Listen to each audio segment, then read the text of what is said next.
faire le bilan sur l'année qui vient de s'écouler. Alors comme Le Congo c'est nous, c'est une émission d'actualité, nous avons décidé de vous proposer un top 10 de l'actualité de 2014.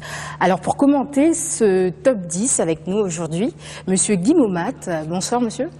Bonsoir. Alors vous êtes consultant pour la BBC et puis pour Al Jazeera, English. Tout à fait. Et puis j'ai oublié une petite chose, vous avez un petit peu fait l'actualité ces derniers jours pendant qu'on attendait le fameux gouvernement de cohésion, parce que votre nom était associé au fameux ministère des Congolais de l'étranger, je crois. Oui, tout à fait, puisque en tant que concertateur, nous nous sommes battus pendant les concertations et après ça, pour que cette idée puisse être vous représentiez les Congolais de la diaspora. De la diaspora, et donc pour la Grande-Bretagne. Et en plus, nous avons créé ce que nous avions appelé la DCU, Diaspora Congolaise Unifiée, pour que justement cette résolution fondamentale pour les Congolais de l'étranger puisse prendre corps, et c'est ce qui a été fait. Donc on a obtenu le vice-ministère, bien que notre bataille, notre souhait, c'était un ministère à part entière, mais c'est déjà pas mal, hein, c'est un bon début. Alors vous êtes fair play, vous dites on a obtenu, votre nom était un petit peu cité par certains comme premier, hein, disons-le clairement, c'est vous qui deviez gérer ce vice-ministère. Alors quel est votre rôle exact aujourd'hui? Bon, les gens peuvent dire ce qu'ils peuvent, peut-être c'est par rapport, on a été les fervents défenseurs de cette idée, et c'est peut-être dans ce cadre-là que les gens ont associé un peu mon nom, mais on est très content, comme je dis, c'est une occasion aujourd'hui de remercier celui qui a convoqué les concertations nationales. Je parle du président de la République, Joseph Kabila Kabange, pour cette convocation et notre association à cet événement, et deuxièmement pour le fait qu'il vient donner suite à l'une des grandes revendications de la diaspora, donc le vice-ministère de Congolais de l'étranger. Je suis vraiment très très content en ce moment. Alors monsieur Momat, à côté de vous, un Congolais du Congo, Francis Cheko. Pas de l'étranger. Non, pas de l'étranger. Bonsoir Timba. Alors aujourd'hui, exceptionnellement, il n'y aura pas la rubrique Racine pour ce top 10. Hein, on va tous commenter ensemble, monsieur Momat, vous. Donc on va tout de suite rentrer dans le vif du sujet avec le numéro 10. Alors à la 10e place, nous avons classé l'anniversaire des 40 ans du combat du siècle, de ce qu'on a appelé le combat du siècle. Alors monsieur Momat, il s'agit de la rencontre Ali Foreman qui a eu lieu le 31 octobre 1974 à Kinshasa. Et donc c'était vraiment une énorme manifestation. Et je crois même de l'histoire du Congo, depuis là on n'a rien eu d'aussi énorme. Oui, tout à fait. Vivant à l'extérieur, c'est ici l'occasion pour moi de dire à nos compatriotes et aux autorités de pouvoir pérenniser cet événement. Nous qui vivons à l'extérieur et dans le monde anglophone, il y a deux fois où on ne sait pas. Lorsque vous présentez pour dire « I'm from Congo », certains ne connaissent pas jusqu'à peu le Congo.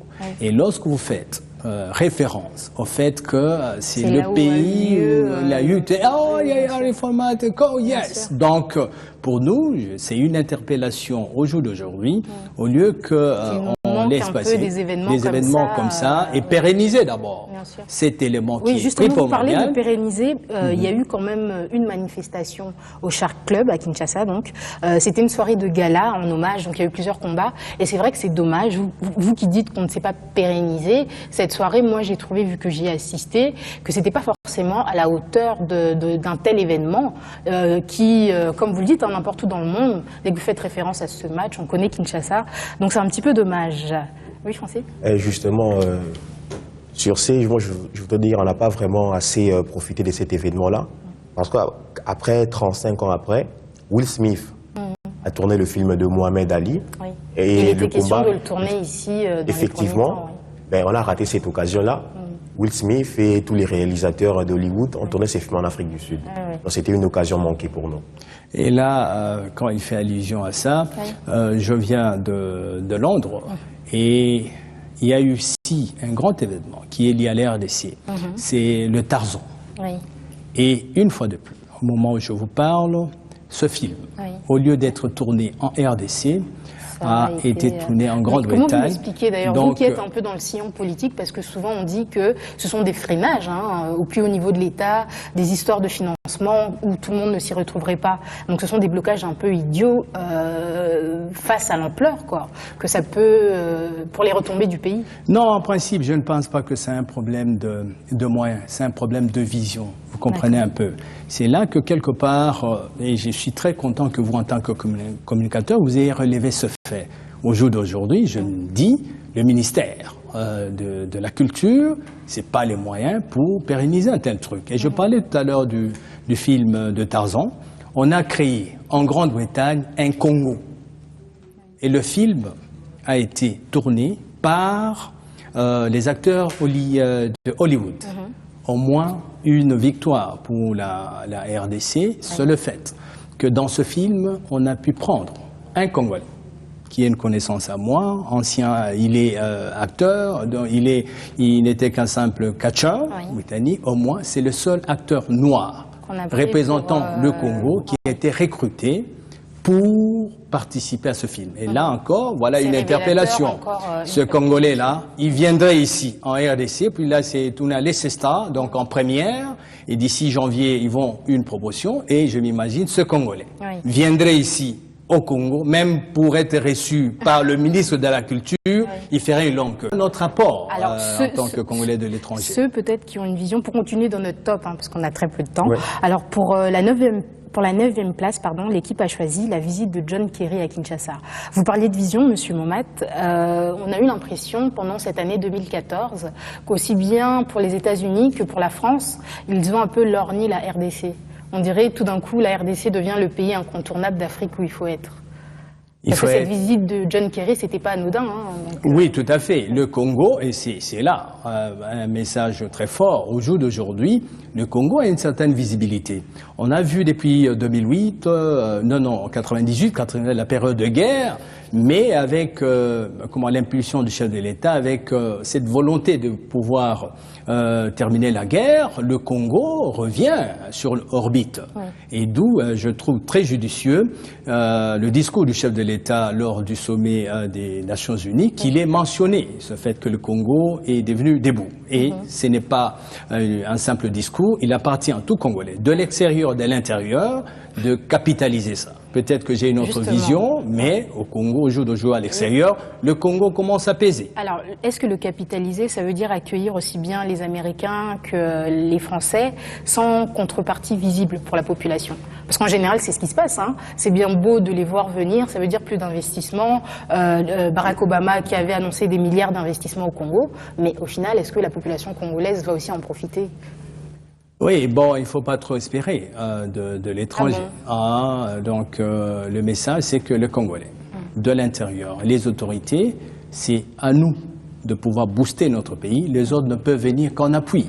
Compter comme je vois certains politiciens, un petit truc, oh, les Américains ont dit ceci, les Français ont dit ceci. Mais parce qu'ils sont une grande puissance. Ils ont une grande puissance pour notre politique. Et parce que, vous savez, notre économie surtout est tributaire des institutions. Avec la mondialisation aujourd'hui, aucun pays n'est réellement tributaire des institutions de Bretton Woods, FMI, la Banque mondiale, et puis nous savons qu'au cœur de ces institutions-là, c'est les États-Unis d'Amérique. Donc nous pouvons croire qu'ils peuvent aussi, à une certaine manière, influencer pour que nous puissions nous développer. Parce qu'ils ont leurs entreprises ont des gros capitaux.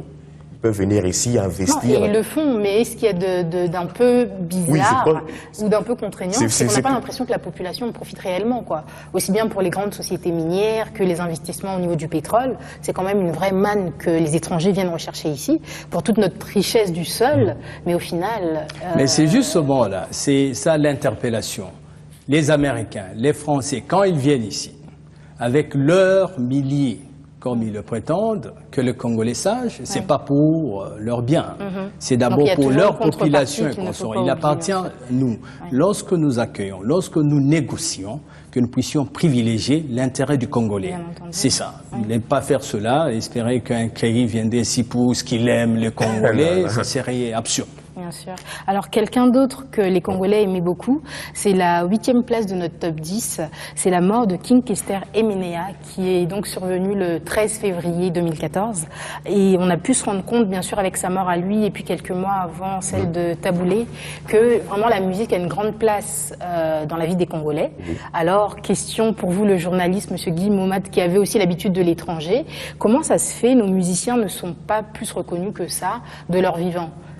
Et qu'il faut qu'on puisse en fait les pleurer pour pouvoir se rendre compte que effectivement ils étaient aimés, ils méritaient peut-être autre chose que ce qu'ils ont eu. Je situe cette problématique à deux niveaux. Au niveau des artistes eux-mêmes. Est-ce que savent-ils eux-mêmes ce qu'ils représentent? Question mark. Ouais. Et de deux, au niveau de nos autorités. C'est un patrimoine. Au jour d'aujourd'hui, à part, je disais, la rumba congolaise fait partie des indicateurs de reconnaissance de la RDC. Ouais. Je vous donne un fait, je suis à Londres en 2004-2005, nous décidons avec des amis de faire produire Koffi Olomide à Londres, ouais. À Rex Stratford. D'accord. Il arrive de France, ouais. Au niveau de l'immigration, il y a le policier britannique qui reconnaît, qui l'appelle par son nom. Oui. Une surprise pour l'artiste, une surprise pour nous aussi. On s'attendait, voilà des indicateurs, c'est-à-dire notre musique, les artistes sont porteurs, sont des ambassadeurs de la culture et du drapeau de notre pays à l'extérieur.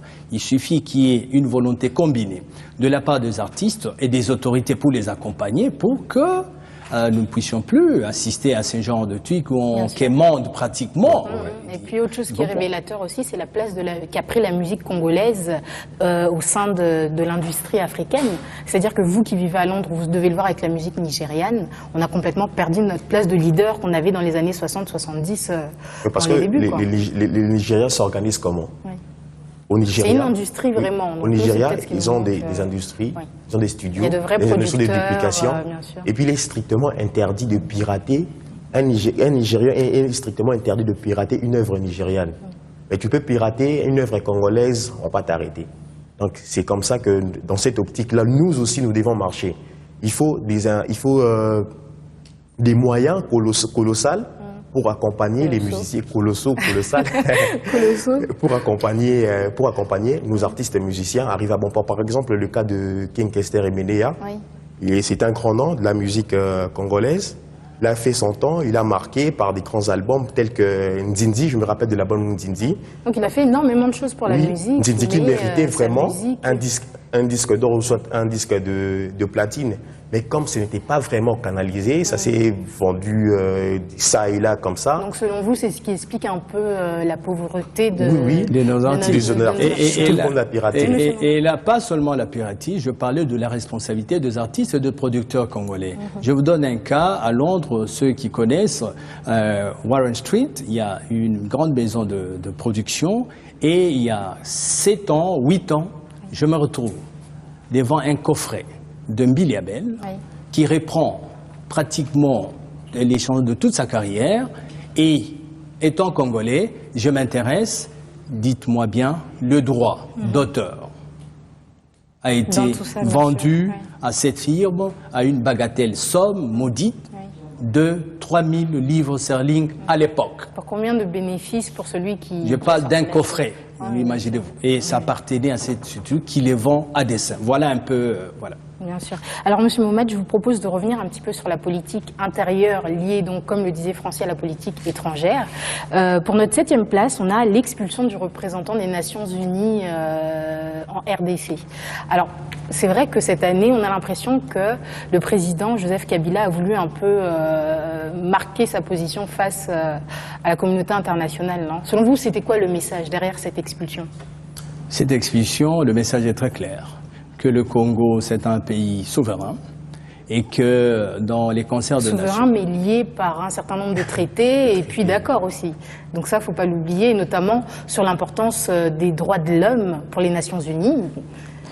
Donc, Ce discours, je l'entends et aussitôt que j'entends, je le réfute de la dernière manière.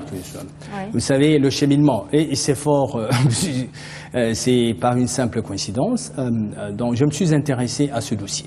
notamment le dossier Koulouna. Et je vous apprends que venant de Londres, profitant de mon séjour, je venais de publier justement un grand article puisque la Grande-Bretagne venait de suspendre l'aide à la police congolaise par rapport à ces allégations qui se sont avérées fausses. Parlons du rapport de l'expulsion du représentant. J'ai mené des investigations. Il s'est avéré qu'à plusieurs reprises, ce fameux monsieur Scott Campbell, à qui les autorités congolaises ont donné un certain nombre d'observations par rapport avant la publication, il n'a pas tenu compte de cela. Et c'est de la même manière avec le rapport de Human Rights Watch. Et j'ai poussé très loin. En fait, c'est que le grand public ne connaissait pas, c'est que quelque part, avant la publication de ces deux rapports, il y a l'ambassadeur des États-Unis, l'ambassadeur de la Grande-Bretagne, ici au Congo, qui allait au ministère de l'Intérieur pour leur faire part de la pression qu'il recevait de Foreign Office, qui est le ministère des Affaires étrangères, compte tenu de certains bailleurs qui disaient « nous devons faire quelque chose par rapport à ce rapport », bien avant la publication. Donc c'était des motivations typiquement politiques. Et moi, en tant que Congolais, vivant ici en Grande-Bretagne, par la fibre patriotique, me trouvant en Grande-Bretagne, j'ai mené ces actions, notamment la grande publication de cet article. Et aussi, j'ai écrit une lettre ouverte au sous-secrétaire d'État chargé de l'aide humanitaire, de l'aide au développement en RDC, Justin Gwynth. En votre nom propre ou au nom du coup des Congolais de l'étranger? Comme citoyen, et c'est un peu ça, la culture, c'est ce que en Grande-Bretagne, tout citoyen qui vit là-bas, lorsqu'il constate qu'il y a une anomalie, a droit de le faire. C'est ce que j'ai fait, une lettre ouverte adressée au secrétaire, comme je le dis, et nous avons été reçus. Et au Parlement britannique par des Committee of Development et le Foreign Office, où nous avons présenté nos argumentaires que la décision qui a été prise par le département était basée sur des Donc, selon fausseté. vous, ce que vous dites complètement, c'est que ces rapports sont influencés en quelque sorte. Et en termes clairs, comme j'ai appris de sources de notre ambassade, de l'ambassade de Grande-Bretagne, was a political pressure. Donc il y avait une pression politique qu'on devait exercer. Selon vos sources, à vous, on ne peut pas... on continue sur et ce on sait top qu'on sait 10. le rapport un élément, et je me suis basé sur un fait. Le rapport de Human Rights sort à l'aigle qu'il y a tel individu, telle nationalité, tel âge. Mais le problème, M. Moumad, toujours avec ces prises de position, c'est que ça, c'est selon vos sources, c'est pour ça, je le disais un peu en blaguant, mais nous, on ne peut pas les voir, ce sont vos recherches à vous. Et donc, c'est un peu toujours dommage de pouvoir discuter comme ça sans avoir, nous aussi... Et on dirait que vous êtes sur la défensive. Hein. Non, pas du tout. Alors, ceux qui auraient dû être sur la défensive, ce sont peut-être les militaires justement du camp Tchatchi qui occupent donc notre 6e place du top 10 parce que, comme vous le savez, il y a eu une attaque de ce camp. Donc c'est vrai que la situation sécuritaire était aussi vraiment au cœur de l'actualité 2014. Alors on commentera tout à l'heure avec l'opération Licofi, mais on continue pour le classement. À la 5e place, on a la finale de la Ligue des Champions pour l'ASV Club, évidemment, parce qu'il y a une grande quand même actualité sportive cette année pour nous aussi. Au-delà de la finale de l'ASV Club, il y a eu la qualification in extremis des Léopards aussi pour la CAN 2015. Alors, je ne sais pas, est-ce que vous êtes fan de foot ou ça s'arrête qu'à la politique? Si le destin l'aurait souhaité, peut-être je vous auriez été joueur, vous aussi. Ceux qui peuvent me suivre, les amis, comme tous les hommes, je crois. Quand j'étais jeune, le milieu de terrain, j'y performais beaucoup. Donc, je m'intéresse au sport, mais sur un angle bien précis. Donc, je vis en Grande-Bretagne, qui est un grand pays du sport. Sur le côté business, peut-être qu'il nous manque à nous aussi, ce qu'on reprochait peut-être à la musique aussi. C'est ce côté-là qui m'est fait friser. Au jour d'aujourd'hui, le club et consort, et ça fait un bout de temps, où la qualification, ou la survie d'un club au plus haut niveau dépend des individus. Or, en Grande-Bretagne, c'est une culture. C'est du véritable business. Je parle de clubs comme Arsenal, que j'ai visité à plusieurs reprises, en dehors. Et là, c'est la responsabilité des supporters. C'est-à-dire qu'il y a des individus, des familles qui payent de billets pour leur club de toute une saison. C'est une manière pour eux c'est pour eux une manière de contribuer d'une manière significative à l'aventure. Et les clubs disposent des actions dans des entreprises. Et ils ont, par exemple, Arsenal, United, Manchester United, ils ont des grands magasins où ils vendent les articles qui leur appartiennent. Vous ferez ça au Congo. Même, pour paraphraser M. Guy Momat, parce qu'il nous reste très peu de temps pour finir ce top. Par rapport à l'AS V-Club, le V-Club a fait rêver les gens. Et j'ai vu les articles de V-Club vendus par des vendeurs à la sauvette, comme ça et là, au grand marché. L'argent n'est pas forcément revenu dans la caisse. Non, cet argent-là a profité aux Indo-Pakistanais et aux Libanais. Par rapport à la qualification des Léopards, je pense que c'est une main des dieux, peut-être, parce que après la CAN de 2013, les Léopards ont fait une année sans livrer un match, même aucun match amical. Donc selon vous, c'était pas mérité alors, Francis, rapidement, on a perdu 12 places au classement de FIFA au finish. Et aujourd'hui, je vois l'équipe quand même s'est qualifiée à la CAN, mais nous espérons que... Francis, on va pas être rabat-joie, on va les supporter quoi qu'il en soit. Alors on continue ce classement avec les places 4 et 3 pour 2 opérations. Alors pour la place numéro 4, c'est l'opération Likofi qui a eu lieu chez nous en RDC, donc qui devait avoir lieu de décembre 2013 à février 2014. Alors on va en parler dans un instant. Et puis pour la place 3, c'est l'opération Mbata Yabakolo. Alors ça c'est un peu plus compliqué, c'est l'opération des Congolais de la République du Congo, donc les voisins, qui ont opéré en fait sur les Congolais de Kinshasa. Alors un mot peut-être là-dessus, monsieur? Oui, en principe, première observation, quand cela arrive, il y a de l'agitation à l'interne, mais une attitude plus ou moins responsable des autorités congolaises, notamment le chef de l'État, de ne pas agir dans la précipitation. Et cela a donné, c'est le fait qu'on a vu le président, comment dirais-je, congolais d'en face, faire le déplacement ici au Congo. Donc c'était déjà... Après 6 mois. Le problème, c'est que peut-être que c'est une déformation de ma culture. Je suis congolais, mais je ne le suis plus tout à fait à 100%. La culture anglo-saxonne, c'est travail sur le temps et la durée. C'est un peu ça, mais je connais le congolais. Il y a certaines situations qui demandent une réaction urgente aussi. Les situations urgentes demandent une réaction urgente. Il fallait, il y a ceux qui voulaient qu'à la minute, que le président dise j'expulse. Pas à la minute, mais quand même, il a des conseillers, il a des gens Le président congolais d'en face, je sais souhaiter, mais après combien de temps? Après 6 mois, le divorce était déjà consommé. Et le problème, c'est là, je dis... On ne peut plus réparer. C'est un peu ça. Notre président s'est enfin décidé, si je peux dire entre guillemets, à nous faire sortir le fameux gouvernement de cohésion nationale dont on parlait tout à l'heure. Ça, c'est pour la place numéro 2 de notre top 10. Et puis, pour la place numéro 1, on a une semaine après, du coup, le discours de Joseph Kabila sur l'état de la nation. Alors, monsieur Momat, très rapidement, parce qu'on n'a plus de temps du tout, ce fameux gouvernement de cohésion nationale, alors, est-ce qu'il correspond vraiment avec ces 47 personnalités à ce qu'attendaient les Congolais aussi bien de RDC que de l'étranger? Bon, en principe, il faut dire, dans toute action humaine, on ne peut pas créer l'unanimité. Et ce qui est important, c'est de pouvoir avoir un certain nombre important des gens derrière ça. Et je crois que dans l'opinion congolaise à l'extérieur, on estime que la mise en place de ce gouvernement, donc une bonne chose, et il faut travailler dans la perspective. Malgré qu'on dit qu'il y a des gens de l'opposition qui sont plus vraiment de l'opposition. Donc au final, est-ce qu'il y a cohésion, il n'y a pas cohésion? Francis, on va conclure là-dessus. Cohésion ou pas, mais c'est qu'il faut retenir les attentes. Qu'est-ce qu'on attend de ce gouvernement-là? Aujourd'hui, il y a un problème de sécurité. Il y a un problème d'urgence à l'est, au Kivu. Il y a plus de 1 500 000 déplacés. Il n'y a pas un ministère des Affaires sociales. Les massacres qui continuent encore. Alors, M. Mende a répondu à cette question parce que c'était la grosse problématique de ce ministère, le ministère des Affaires sociales, de ce gouvernement, pardon. Et il a dit que ça va arriver, ils sont en train de réfléchir. On va conclure là-dessus, Francis. Merci, M. Guy Momat, d'avoir été avec nous et d'avoir accepté de commenter cette actualité. Le temps est très court, hein, on essaie de faire bien. Merci à vous, Francis Cheko. À la prochaine. Alors, merci à vous, à vous qui nous regardez justement, tous mes vœux et puis très bonne fête de fin d'année. À l'année prochaine.